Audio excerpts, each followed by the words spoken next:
நாம் ரீசெண்டாக தான் டெல்லி பிளாஸ்ட் பார்த்துருப்போம்.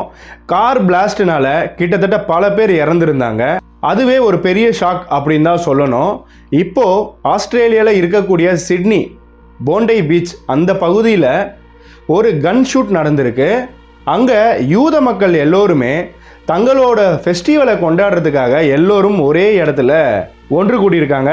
கிட்டத்தட்ட ஆயிரக்கணக்கான பேர் இருந்த அந்த இடத்துல வெடி சத்தம் கேட்குது. அது ஏதோ ஃபயர் கிராக்கர்ஸோட சத்தம் தான் அப்படின்னு நினச்ச மக்கள் எல்லோருக்குமே அந்த சத்தம் கொஞ்சம் மாறுபட்டு இருக்கிறதுனால எல்லோருக்குமே சந்தேகம் வந்திருக்கு. அப்போதான் சத்தம் வரக்கூடிய இடத்த எல்லோருமே பார்க்கும்போது தான் தெரியுது, ஒரு 2 நபர் பெரிய துப்பாக்கியை வச்சுட்டு க்ளோஸ் ரேஞ்சில் யார் யாரெல்லாம் இருக்காங்களோ எல்லாரையுமே சரமறையாக சுட்டுக்கிட்டு இருக்காங்க. இதை பார்த்து அங்கே இருக்கிற மக்கள் பதறி பயந்து ஓடிக்கிட்டு இருக்காங்க. இதனால் அங்கே கூட்ட நெரிசல்கள், பெரும் பரபரப்பு ஒரு 20 நிமிஷத்துக்கு இருந்துச்சு அப்படின்னு நம்ம சொல்லலாம். யாருமே எதிர்பார்க்காத ஒரு சமயத்தில் இந்த அட்டாக் ஆனது நடந்திருக்கு. ஸோ ஆஸ்திரேலியா சிட்னி போண்டை பீச் இங்கே என்ன மாதிரியான ஃபெஸ்டிவல் நடக்குது, எதற்காக கூடியிருக்காங்க, இவங்க எதுக்காக அட்டாக் பண்ணியிருக்காங்க அப்படிங்கிற எல்லா டீட்டெயில்ஸுமே பார்ப்போம். டிகோட் சேனலை ஆல்ரெடி சப்ஸ்கிரைப் பண்ணியிருக்கிற நீங்கள் இதுவுமே அந்த சேனல் நினைக்காதீங்க.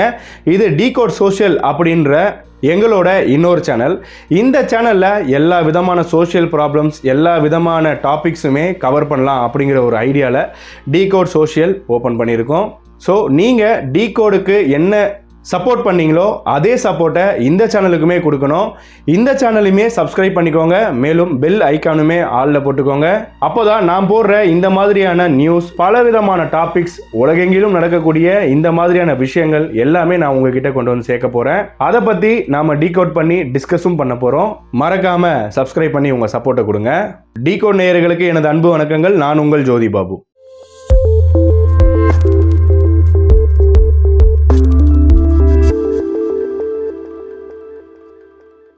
ஹனுக்கா அப்படிங்கிற ஒரு யூத மத பண்டிகைக்கு தான் இந்த போண்டை பீச்சில் எல்லோருமே ஒன்று கூடியிருக்காங்க.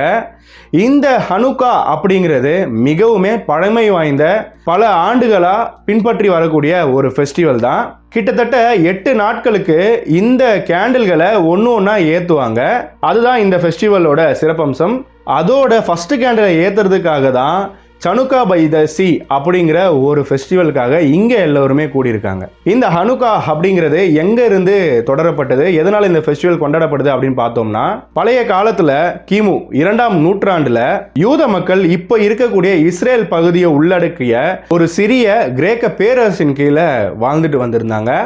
அப்போ இந்த யூதர்களை அவங்களோட யூத மதத்தை பின்பற்ற விடாமல் ரொம்பவுமே தொல்லை கொடுத்துருக்காங்க. அப்படியாக போய்கிட்டு இருந்த சமயத்தில் இந்த யூதர்கள்ல இருந்து சிறிய படை ஒன்று அந்த கிரேக்கர்கள் எல்லோரையுமே ஜெருசலேமில் இருந்தே அடிச்சு விரட்டியிருக்காங்க. அவங்க அந்த நகரத்தோட புனித கோயிலை மீட்டெடுக்கிறாங்க.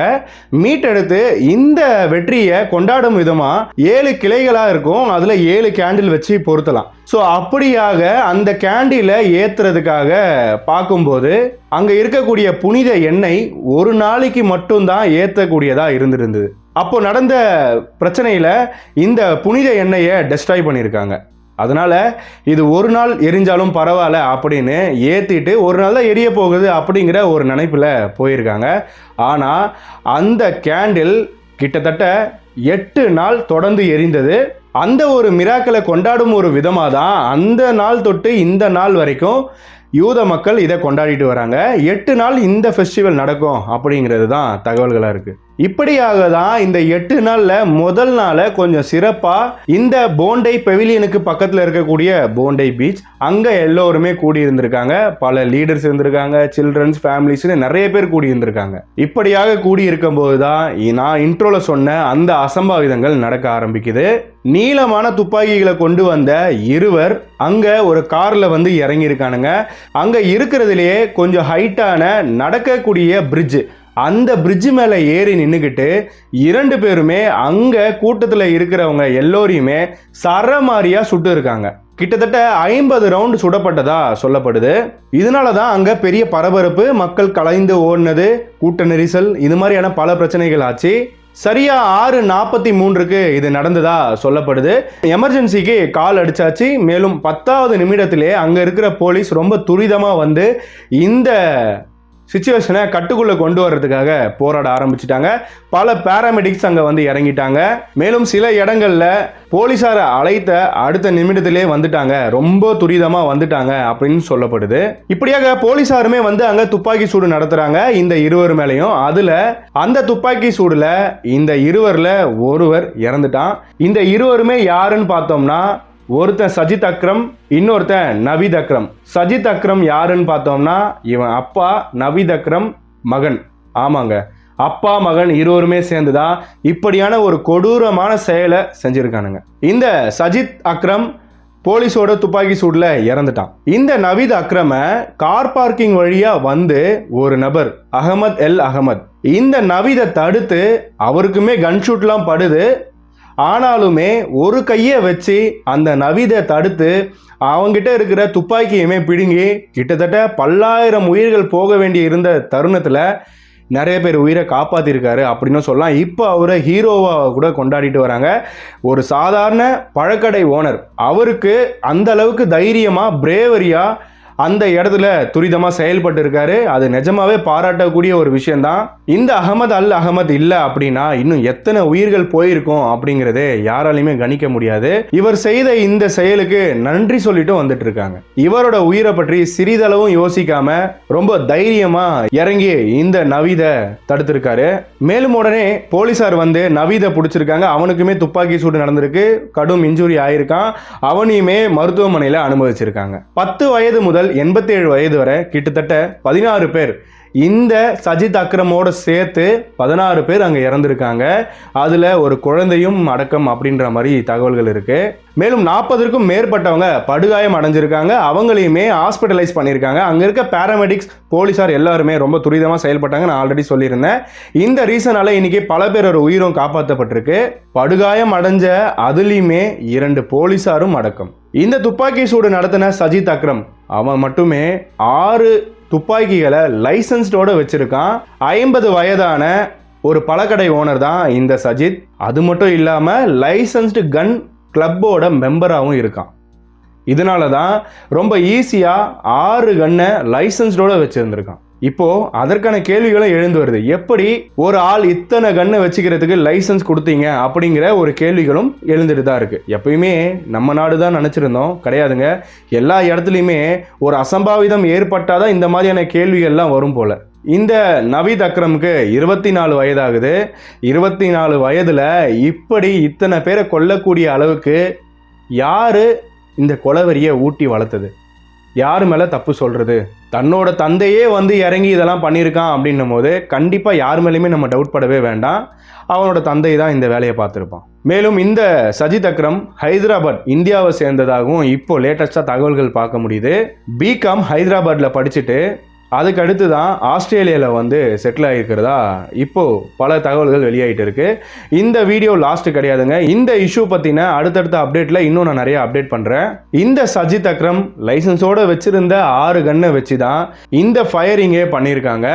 அது ரொம்பவுமே கொடுமையான விஷயமா இருக்கு. முதற்கட்டமாக இந்த இருவருமே இஸ்லாமிக் ஸ்டேட் IS அவங்களோட விசுவாச பிரமாணம் செய்ததா அதிகாரிகள் சொல்றாங்க. மேலும் இவங்களோட கார்ல இருந்து 2 IS இஸ்லாமிக் ஸ்டேட்டோட கொடிகளையுமே பறிமுதல் பண்ணியிருக்காங்க போலீசார். அது மட்டும் இல்லாம இந்த நவீத் இந்த இஸ்லாமிக் ஸ்டேட் குற்றங்களை செய்த அந்த கைதிகளோட தொடர்பில் இருந்ததுனால இந்த நவீத் அக்ரம் ஆல்ரெடி இந்த இஸ்லாமிக் ஸ்டேட் குற்றங்களை செய்த அந்த குற்றவாளிகள் சிறையில் அடைக்கப்பட்டிருக்கும் போது அவங்க கிட்ட தொடர்பில் இருந்ததுனால ஆஸ்திரேலியாவோட உள்நாட்டு பாதுகாப்பு அமைப்பான ASIOவோட கண்காணிப்பு பட்டியலில் அவனும் இருந்திருக்கான் அப்படிங்கிறதும் தெரிய வந்திருக்கு. மேலும் ஆஸ்திரேலியா பிரைம் மினிஸ்டர் அப்புறம் அங்கே இருக்கக்கூடிய அத்தாரிட்டிஸ் எல்லாம் என்ன சொல்றாங்க அப்படின்னு பார்க்கும்போது இந்த அட்டாக் ஹனுக்கா ஃபெஸ்டிவல் போது இந்த யூத மக்களை டார்கெட் பண்ணி நடத்தின ஒரு தாக்குதல் தான் அப்படின்னு சொல்றாங்க. இது யூத எதிர்ப்பு பயங்கரவாத கும்பலோட தாக்குதலாகவும் இருக்கும் அப்படின்னு தான் வகைப்படுத்துறாங்க. சவுத் வெஸ்ட் சிட்னில இருக்கக்கூடிய அக்ரம் ஃபேமிலியோட வீட்டுக்கு போலீசார் போறாங்க. அங்க இருக்கிற எவிடன்ஸ் எல்லாம் கைப்பற்றுறாங்க. மேலும் அது மட்டும் இல்லாம அங்க இருக்கிற எக்ஸ்ப்ளோசிவ்ஸ், ஹோம்மேட் எக்ஸ்ப்ளோசிவ்ஸ் இருக்குங்க, அதையுமே பறிமுதல் பண்ணியிருக்காங்க. மேலும் இவங்களோட ஃபேமிலி மெம்பர்ஸ், நெய்பர்ஸ், ஃப்ரெண்ட்ஸ் அப்படின்னு எல்லாரையுமே விசாரணை வளையத்துக்குள்ள கொண்டு வந்து விசாரிச்சுட்டு இருக்காங்க.